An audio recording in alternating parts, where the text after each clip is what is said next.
Түрүү хэлсэнчлэн ачхаас буулгах хүртэл бүх сегментийг 13 жижиг хэсэгт хуваагаад ухаан хэсэг бүр дээр сайжруулах боломж ямар байна, ямар хэмжээний хугацаа алдаж байгаа гэдгийг тодорхойлох боломжтой болгож байгаа гэж ойлгож байна.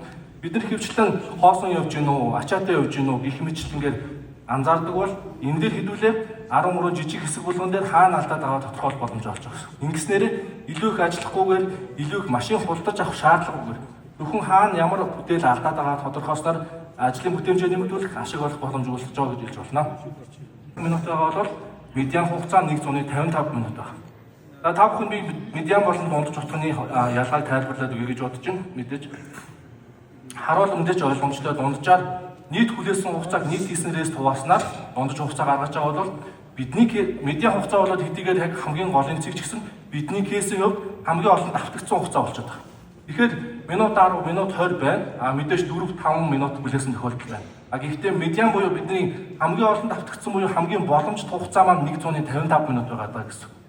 Тэгэхээр энэ хоёрын зөрүү буюу 2.3 минутыг зөвхөн нэг рейсээр хадгалж чадсанаар хэрэг хэмжээний хэмнэлт хийх ашгаа нэмэгдүүлэх боломжтой вэ гэдгийг үздэцгээе. Ердөө нэг рейст 2.3 минут 13 жижиг сегментийн ганцхан хэсгээс л хэмнэснээрээ 7934 буюу нийт хийсэн рейстэй хэрэг хэмжээний ажил хийх боломжтой заахыг харцгаая.